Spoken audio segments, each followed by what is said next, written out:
It's the Reverend Philo Show. Remember I said, when you came to me and said, I want to start a podcast and I have all these ideas, and I was like, okay, well, that's fucking amazing, but it's fucking impossible.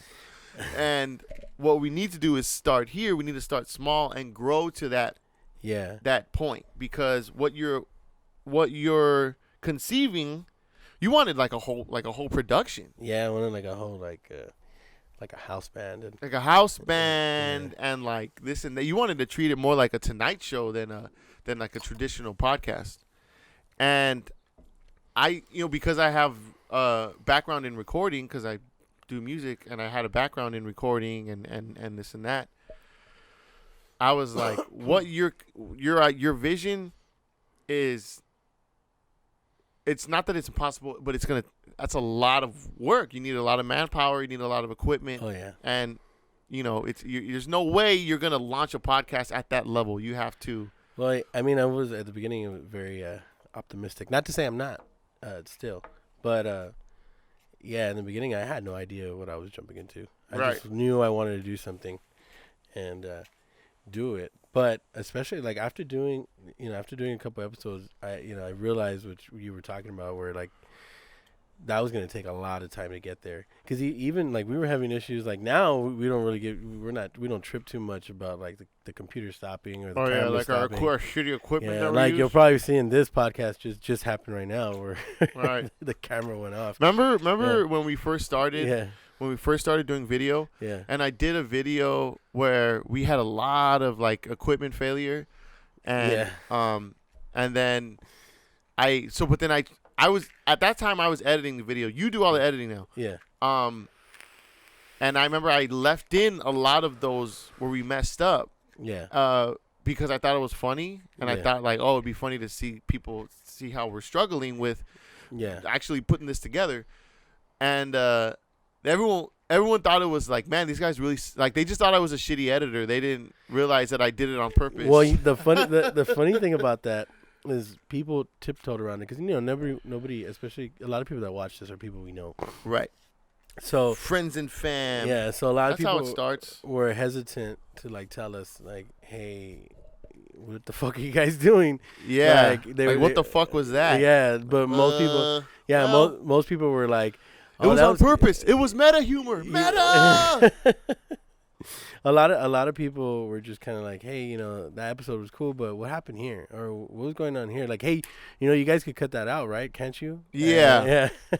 Like, well, duh. You did it, and I even put in the description.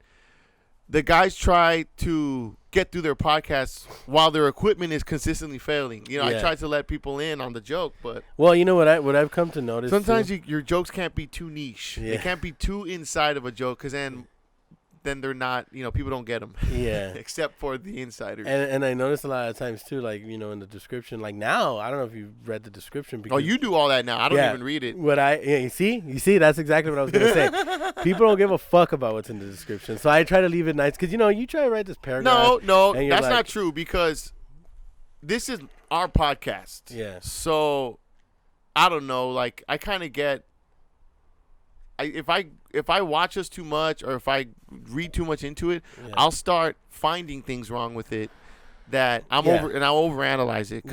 But as a YouTube as a subscriber to other channels, I do read the subscription. I do read the description, like, because sometimes they have like crucial information or they have links. But to after stuff. You watch the video.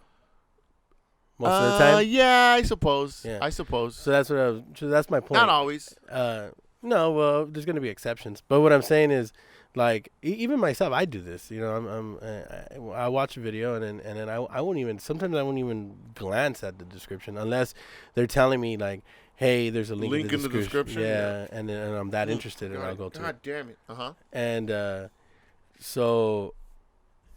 Well, before, I would like try and like think of something clever and put something in the description, like, okay, Yeah. But now I notice like people will watch it. You just gotta be, describe what's going on, but don't be too descriptive, I guess. But anyway, like little shit like that, where like when we were first doing it. Yeah. You know, you kind of overanalyze, and at the end of the day, it's YouTube, and people just want to watch the video. Right. No, it's true. It's true. I mean, you need a good video. You need, good cuts and stuff. But ultimately, people will watch a decent video at least, I guess, right? I don't know. Well, I've always said, like, you'll watch a shitty video as long as the audio's fucking good. Are you having trouble with those fucking matches? These fucking matches, dude. I've broken like 7 Here, of them. you want me to... They don't work. Yeah, they do. There we go. There you go. You just needed the talking to stop for a bit. Anyway. Anyway... But yeah, and smoke weed, children. Only weed. Don't drink booze. After 21. Don't do 18, 19. You'll be good. Don't smoke weed when you're 15. But the law says after 21. Don't smoke weed when you're fucking 14, 13, not even 16, 17. 18 years old, you start smoking weed, you'll be all right. Don't drink. A little bit, I guess. Don't do drugs. Don't do drugs. Uncle Rev has spoken. I'm only 21 years old. It's a